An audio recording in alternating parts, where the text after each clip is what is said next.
is quite the experience to drive alone through the desert. I've done it twice now, and this here is the chronicle of the second time I did it. My tale begins up north, where I left 2 hours too late, and then drove for basically most of my waking day.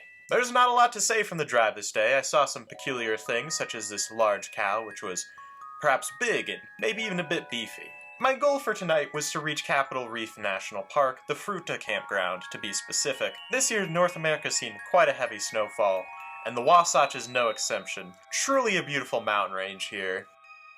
Lovely. Driving through the desert alone, and just driving alone in general for long periods of time, it gives you a lot of time to think. And so this trip, I decided I would be recording some of those thoughts every night, and editing it down to what I thought was kind of the most interesting thoughts I was thinking along the journey. Because I want to try and explore the solo travel aspect, how that was affecting me. Let's listen into some of those thoughts. I'm going to be trying out these little voice memos. Stream of consciousness, what I'm thinking of the day. Right now I'm in Capitol Reef, sitting in my car, living out in my car for a week essentially. I feel like I want to focus more on the solo aspect.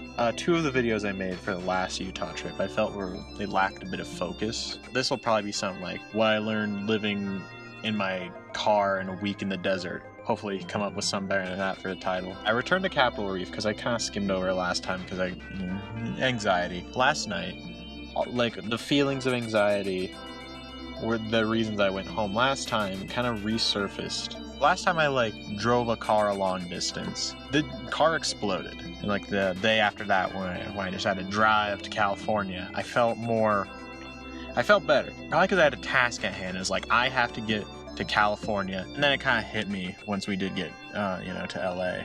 There was an intense feeling of I need to leave. I thought I had kind of processed it. I realized that last night I still did have some lingering anxiety from that. So I was feeling that up until this morning, and this morning I got a late start. I couldn't find my bucket. It's weird, as soon as I just am driving, I have to get to the destination, and then I can freak out. Another aspect of the solo trip is I just go. The only reason I stop usually is for gas. I got water, so I get gas.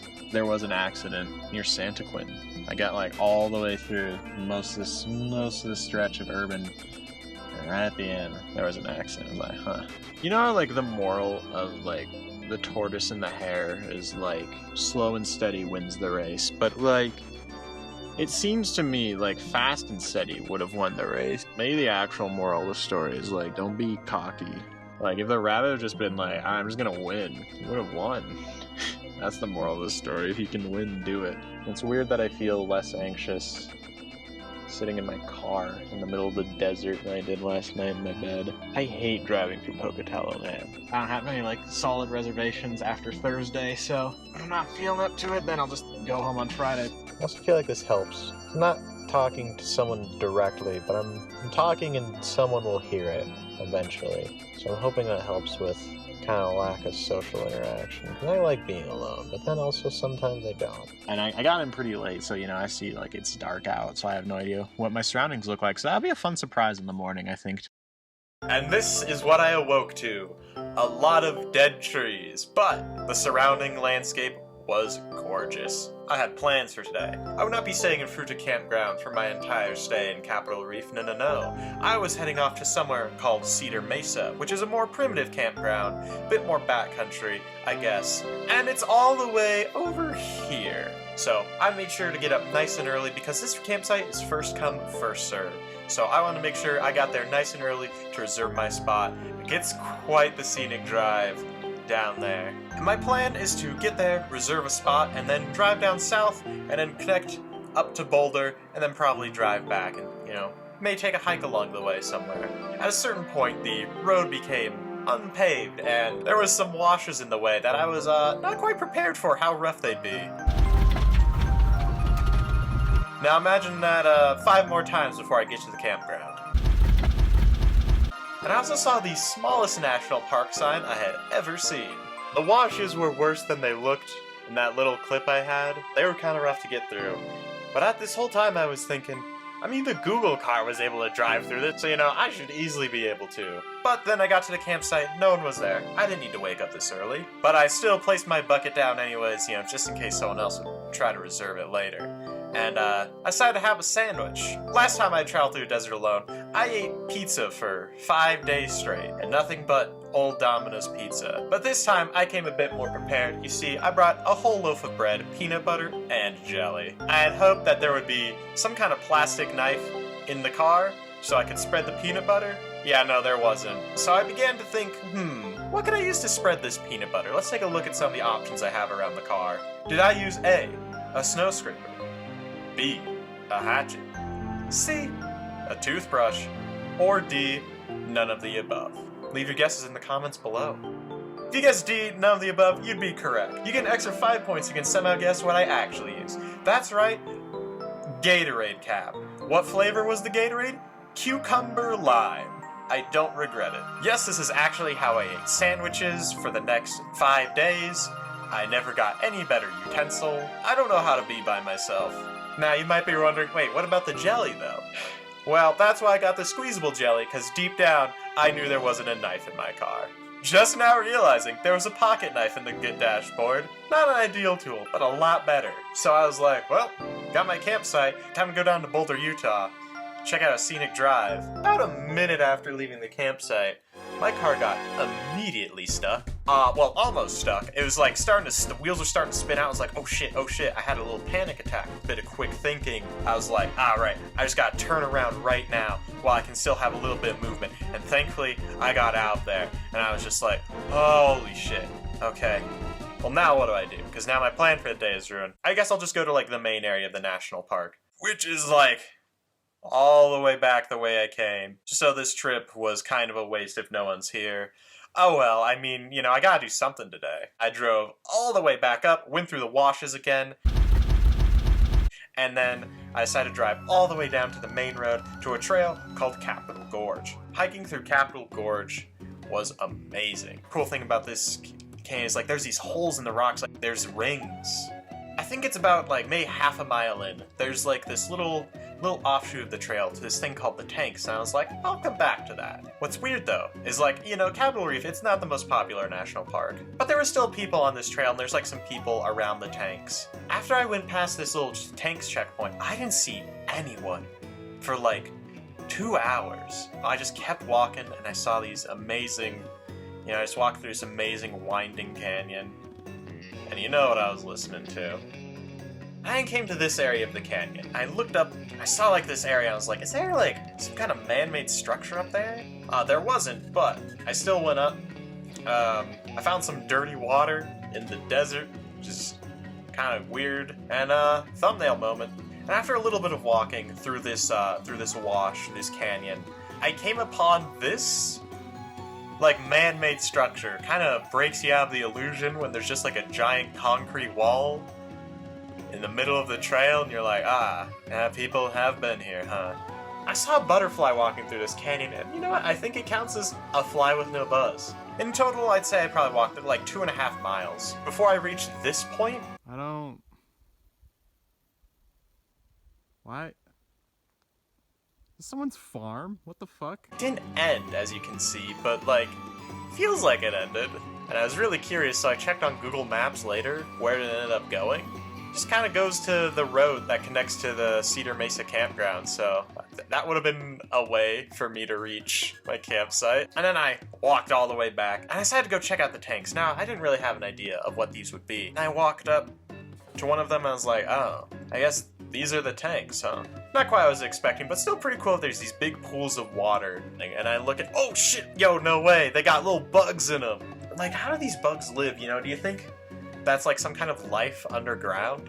And then a little bit beyond the tank, this area had a little bit of sand. There's also some rocks. It had like this cool tree here. And then it looked like that's kind of where it ended, because it looked like I need to shimmy on up. Wind turned around, and then I saw the one lizard I saw on this whole trip. A little disappointing, because, you know, I love lizards. The Tanks was the area on the first part of the journey where I was looking at all the life. I went back, and then I saw there was this other little offshoot. It's like, wait, I didn't go down there. And let me tell you, these are some Tanks.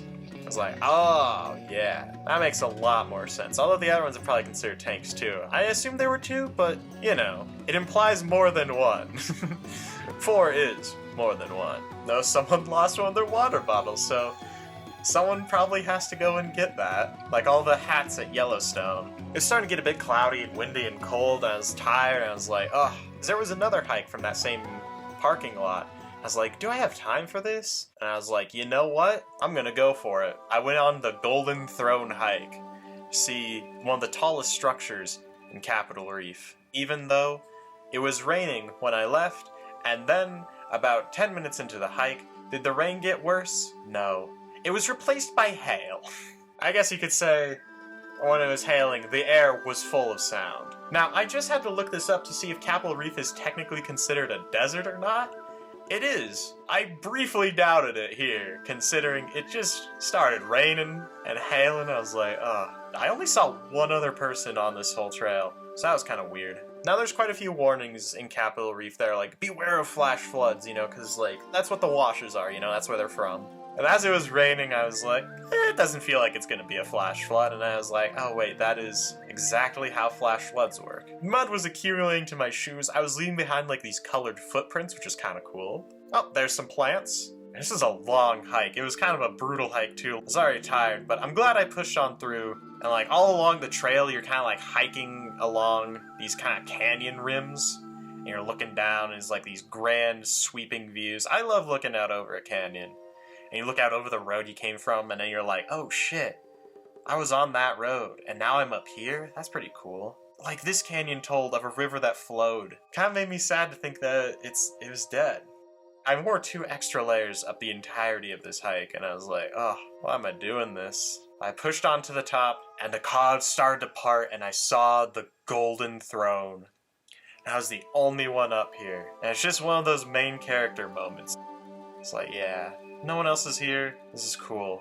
Let me tell you, the last 1% of a phone battery is something else, because I started the hike with, I don't know, my phone battery's somewhere in the 20s, and that reason I was a bit hesitant, seeing as that's my only form of documentation. And it was at 1% by the time I got to the top. My phone somehow survived on 1% for the entire, like, over an hour on the way down. You think going downhill would be quicker, but no, because my ankles were so tired and broken.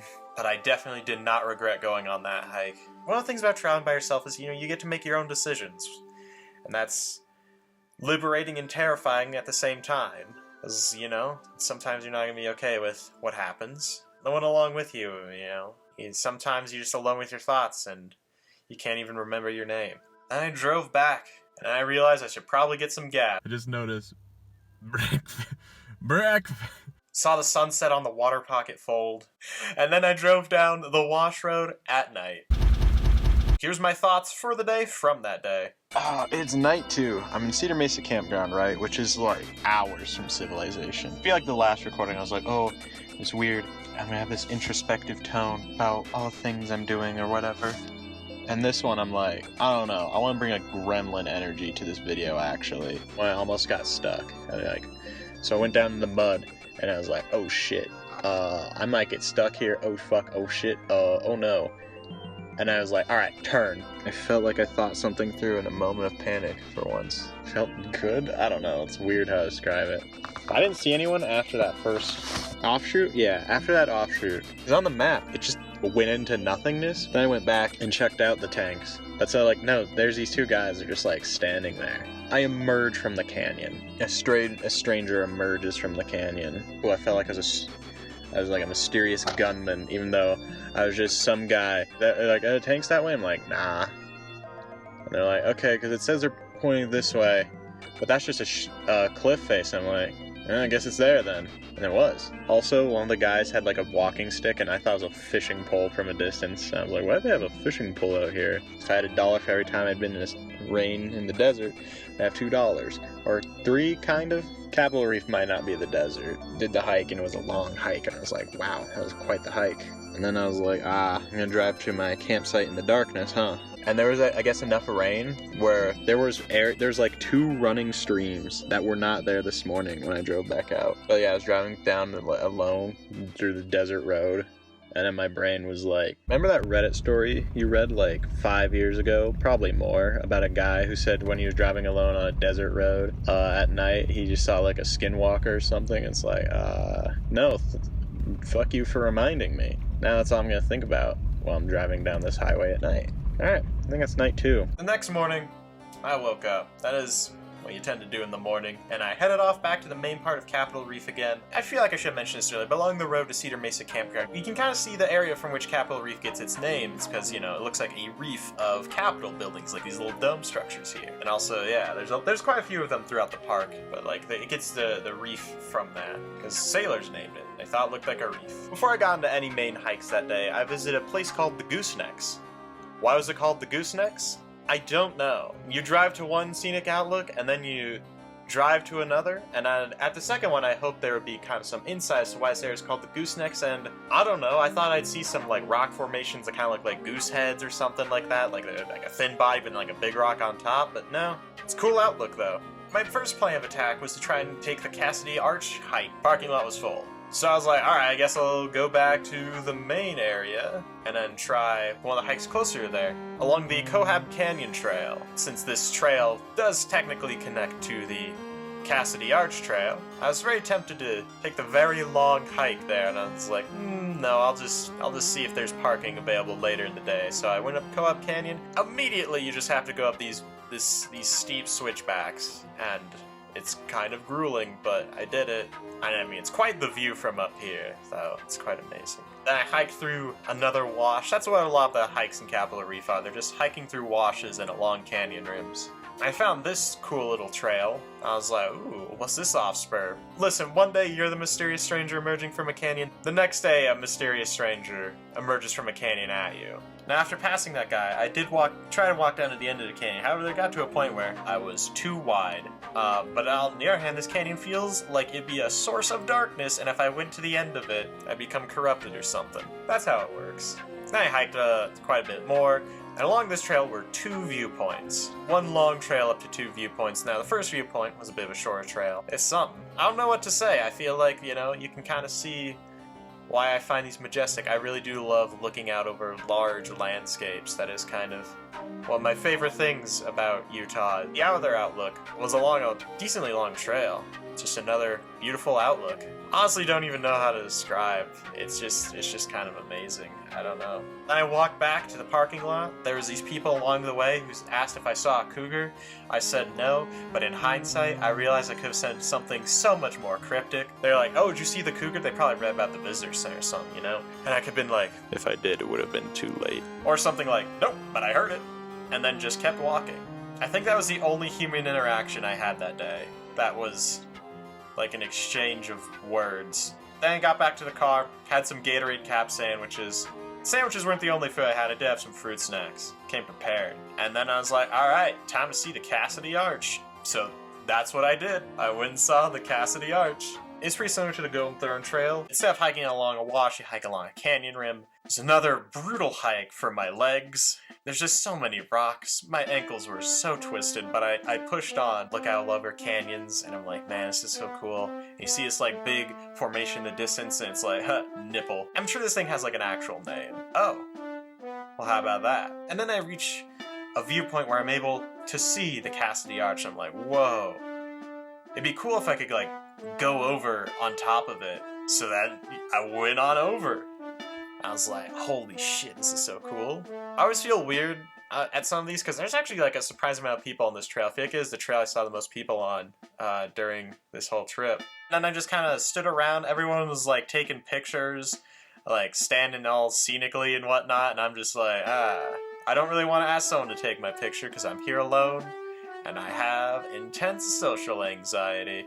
I don't really need a picture, but I only took one at Golden Throne for proof that I was there. Blah, blah, blah, things happened. Then I went back down the trail, breaking my ankles some more. Yep.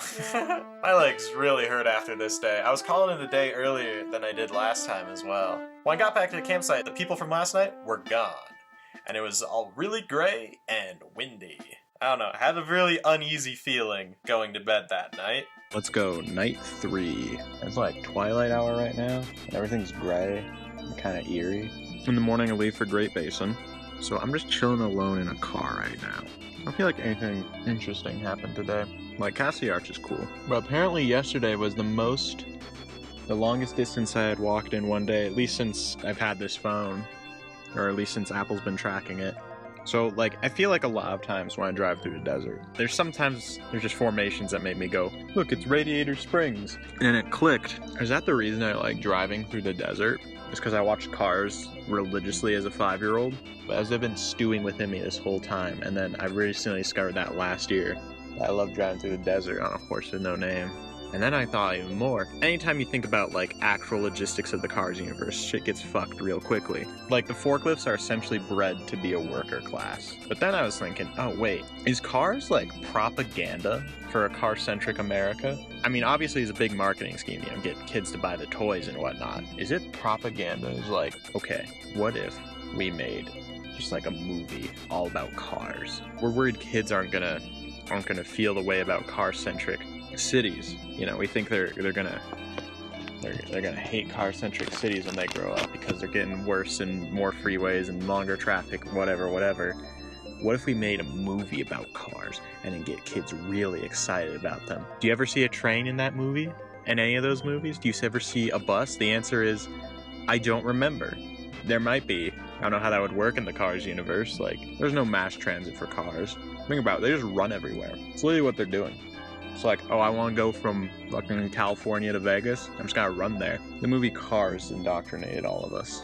I also had another realization today. Is it just recency bias in the fact that I'm here right now, or is Capitol Reef my new favorite national park? And the answer is, I don't know. From what I remember last year, like, Arches is my least favorite. You know, there's 5 of them, they're all great. One's got my least favorite, and that one was Arches. And I'm wondering now, is if it's because I, like, saw it a lot? Like, I saw Arches, like, advertised or marketed a bunch beforehand, because, you know, it's like everywhere, like everything. Visit Utah, it's on the plate, it's on only 2 things, but like every ad for like, oh, you gotta go check out Utah has the Arch in it. So I'm wondering if the reason I like Capitol Reef and some of these others more is because I didn't know what I was getting into as much. Like, I have no idea what I was getting into with Capitol Reef beforehand. Bryce I had kind of seen. I've seen like a couple, you know, I've seen a bit of Bryce. Zion, a little bit. Canyonlands, I don't think I probably had seen a picture of Canyonlands beforehand, but not too much. It's not marketed that much. I like Arches. I market the shit out of Arches.